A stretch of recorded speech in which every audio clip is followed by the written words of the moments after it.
सजदा किया करो। जब दिल हो परेशान तो सजदा किया करो।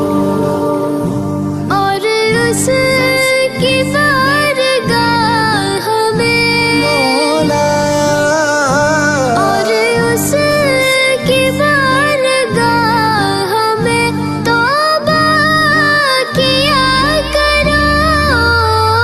जब दिल हो परेशान तो सजदा किया करो।